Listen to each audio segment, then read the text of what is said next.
Hey, thank you for joining me. Movie adaptations of, comics that are adapted from movies, they don't really ever work, I don't think. I've picked up a couple here and there. I'm not going to say everything everywhere is going to fall under the same umbrella as what I'm going to say, but kind of back in this era, the comics based on some movies, it just never lived up to the kind of the awesomeness of the film itself. Predator 2. Man, did I love this movie. I still do. I've got kind of a weird opinion on this movie. I have this kind of opinion about a couple of franchises, but I would say that the first Predator movie from 1987 with Schwarzenegger is by far the best film out of any movie that has the Predator creatures in it at all. It's the best movie in terms of cinema and film and just putting anybody down in front of it to get them to watch something a little bit out of their kind of normal interest. You could put Predator down and, put it in and show it to somebody and they could like it. But Predator 2 as a movie is the best Predator film, if that makes any sense. The first Predator movie is the best movie in terms of just film, but Predator 2 is the best movie with these specific alien creatures. It's got like this cold, dark, calculating quality to it. It's like a nightmare kind of film. It's just everything about the movie is mean-spirited and horrible. It's set in LA. It's going through a horrible heat wave. There's nothing but unbelievable violence everywhere. It kind of feels like RoboCop to me in a way. And then this ruthless, unbeatable monster is just roaming the city, slaughtering everybody. It's a true horror film in that kind of sense. The first one's more of like a science fiction action horror. So I don't know if all that kind of makes sense. But yeah, when they make these comic adaptions, I saw it on the shelf somewhere. This is one of two. It's the only one I ever got. It's the only one I ever saw. I loved the movie. I was so into it. I had to pick it up. As a kid, with the first Predator movie. So it came out in 87, so that put me at 10 years old. So it's conceivable I didn't see it until I was 11, because obviously I wouldn't get to go see that movie in the theater. My parents would never take me to see that shit. But eventually it came out on VHS, and we rented it, and then eventually it was on HBO or something like that, some cable channel, and we had neighbors down the road that would occasionally record movies for us. And so we had it on a VHS recorded with several other movies in line with it. God, this is a dumb little thought, but I remember the VHS cassette tape, the blank tape that we had movies on it. We had, just before it was the movie, oh my God, it's going to drive me nuts. The one with Steve Martin, where he's got the big nose. What the fuck is that movie called? I'm going to have to edit this stupid, me trying to figure it out. I gotta Google it. I hate when I can't think of these things. My brain just shuts off. Roxanne. Goddamn. Anyway, the only reason I bring that up is because as a kid, on this cassette tape that we had Roxanne at the beginning and then Predator right after it. And what's funny is at the end credits of Roxanne, when the credits are rolling, it's the camera panned up to space. And it's just a shot of nighttime, like the night sky with the credits rolling. But then as the credits rolled, slowly, a small comet just slowly drifted through the scene. And as a kid, my brother and I, my older brother, I don't know if my younger brother remembers this, but we would joke because immediately following Roxanne on that recorded tape was the first Predator movie. And if you remember, it starts out with the Predator ship coming through space, separating into two pieces and entering Earth's atmosphere. So we're like, look, at the end of Roxanne, that's the Predator ship coming into view, coming into our atmosphere. Anyway, that's just a dumb little thing that I just thought of. As kids, we thought it was great.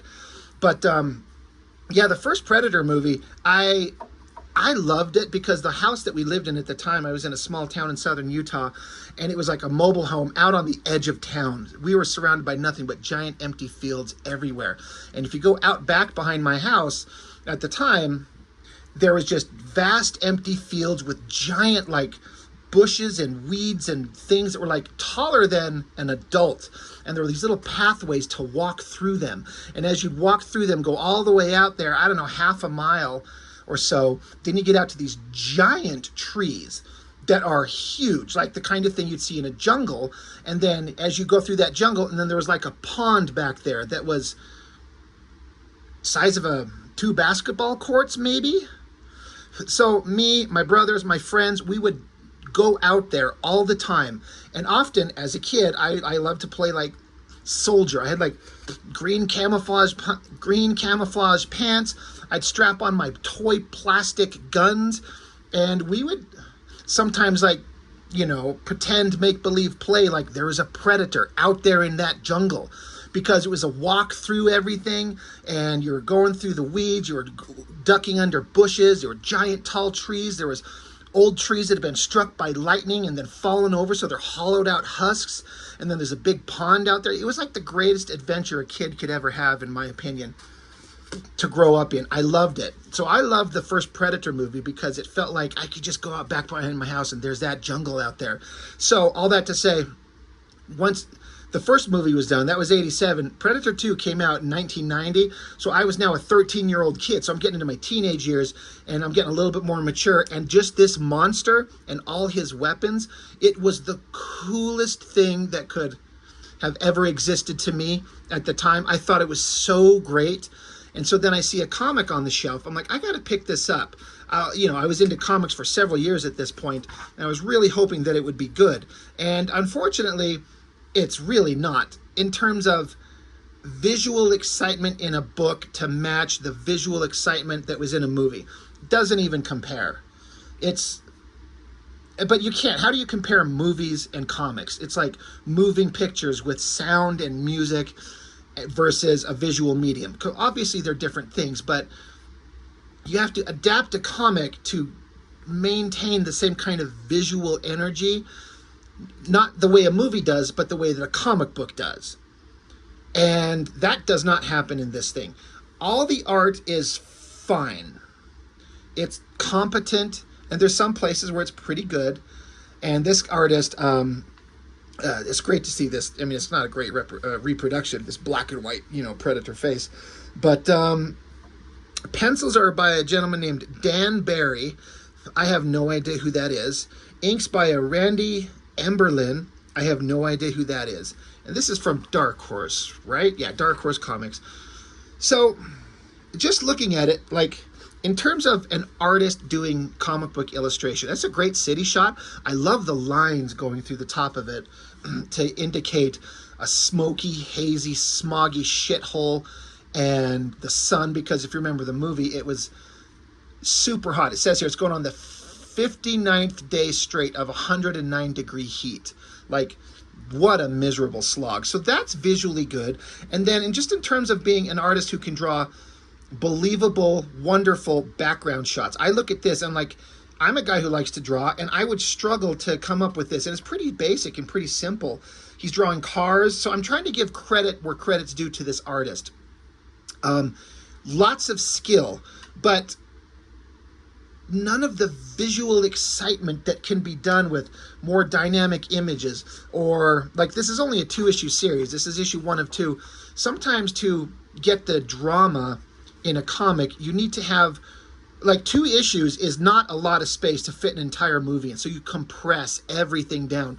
So you don't have an opportunity to draw out the story visually, to set the pacing the way you want, slowly, with multiple panels, multiple shots, just dead silence, let the tension build. So there's ways in terms of like sequential storytelling to build drama, and then just the physical art. So, you know, and maybe I'm being a little bit too harsh on this artist. It's got all the stuff in there, soldiers with all their, or, you know, soldiers, cops, whatever, in their riot gear, cars, smoke. You can follow the story completely competently. It's just not exciting.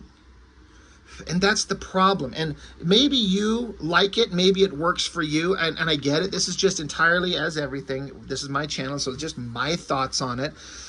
But I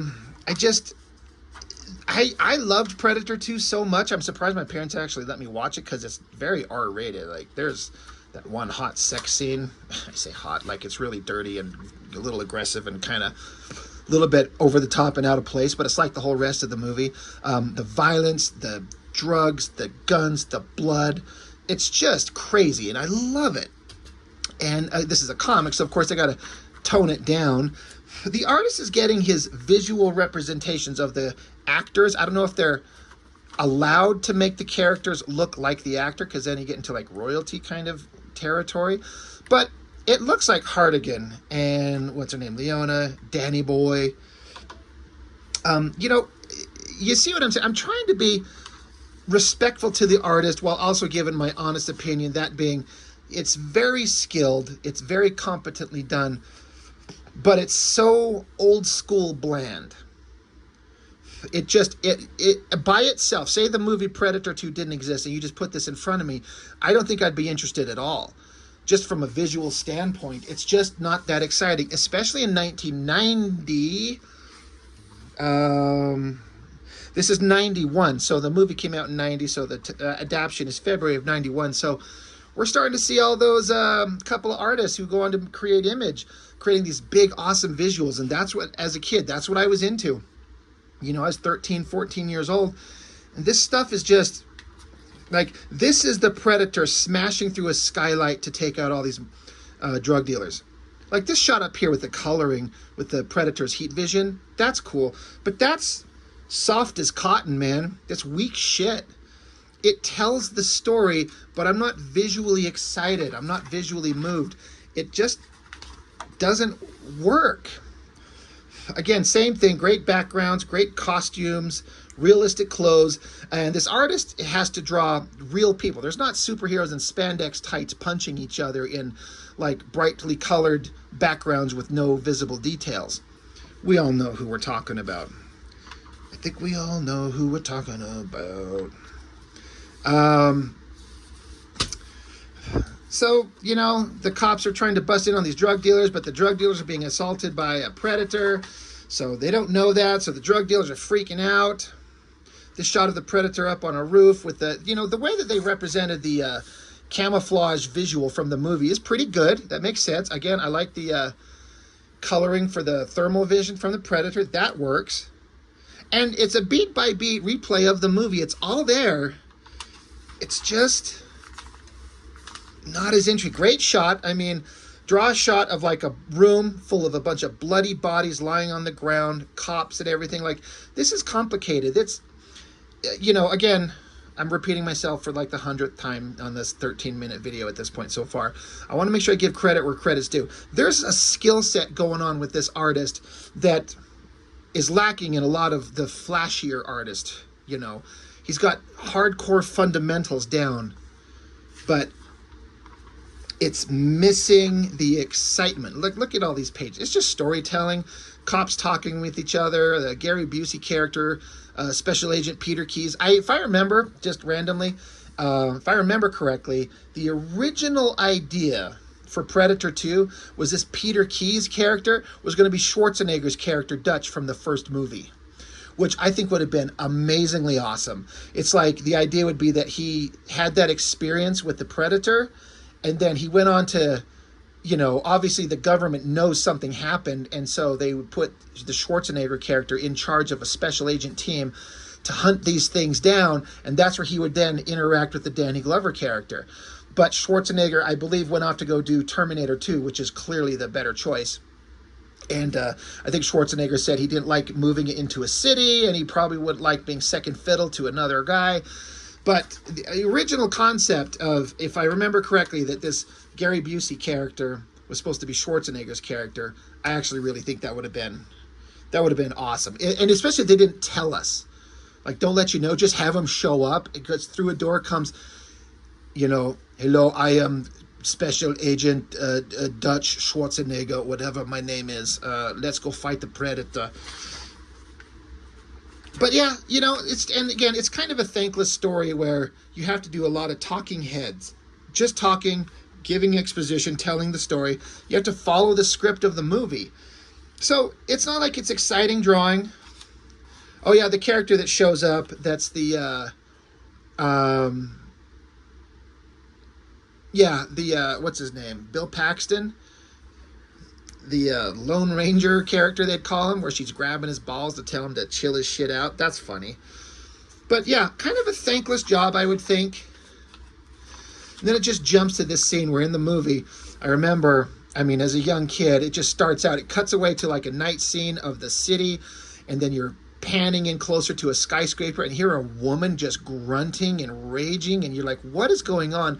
And then it zooms into this girl just riding the dick of this drug lord. Of course, they skip by all of that for the comic, but it was a really aggressive like movie sex scene. It was a little bit over the top and silly, but it fit. I believe the actress was actually a porn star too, which makes sense. They're like, hey, we need somebody to over the top act a fucking sex scene. Go get some adult film star. Anyway, the scene where they have the guy strung upside down, and then there's the girl. They even threw in a little nipple in there. There's a little boob. But then the Predator shows up. And this is one of my favorite scenes in the entire movie, where the Predator assaults these Colombian, right? Or no, the Jamaican. Sorry, the Colombian guys strung up. The Jamaican guys, they're getting attacked. And the scene in the movie, Predator 2, when he... you know, he's invisible, he starts attacking all these guys, but then there's like a moment, for just like 1 second, it like cuts to the Predator, and his cloaking device goes away, and he just kind of becomes visible.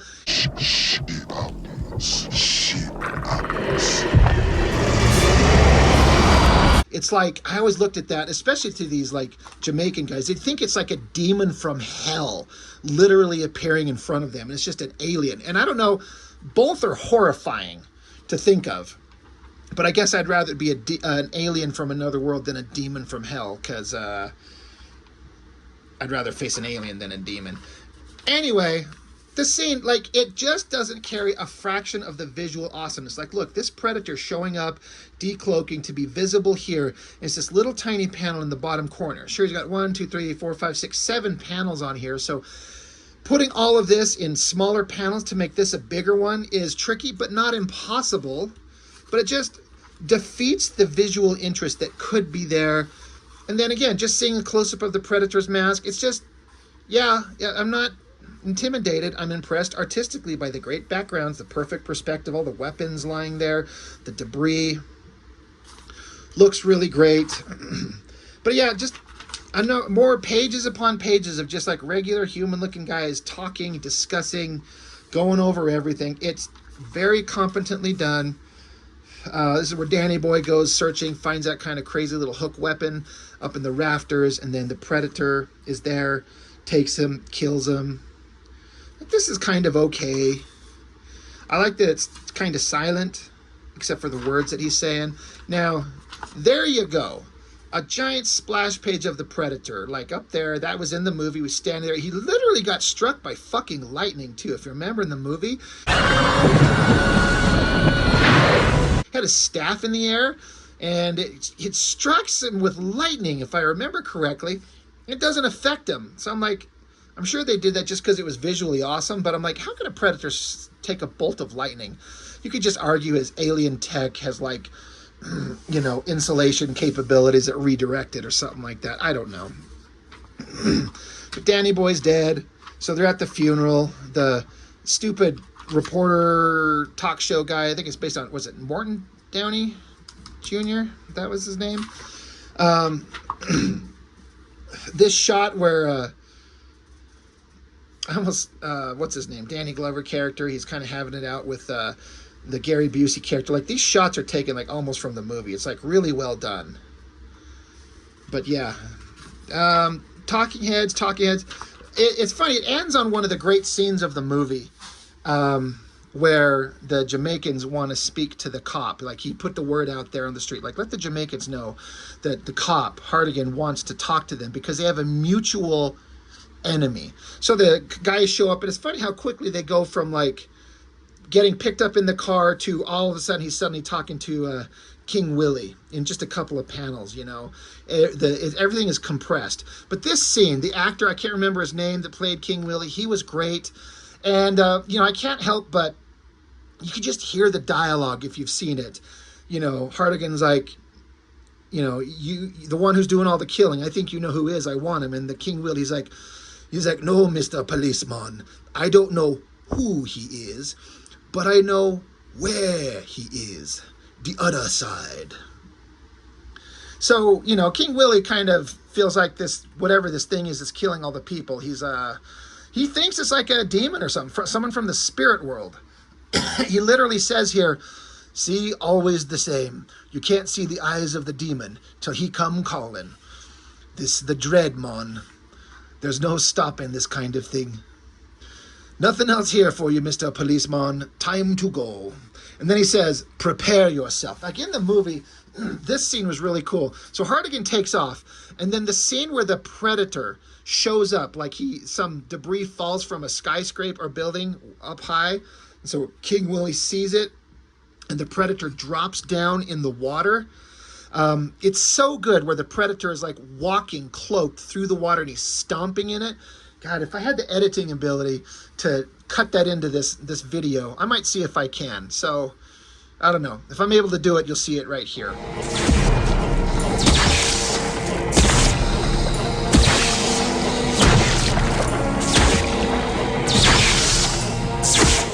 But anyway, that scene where the Predator's stomping through the water, and the water's bubbling up around him as he's invisible but walking through the water. Special effect artists to this day say it's one of the greatest special effects moments they've ever seen.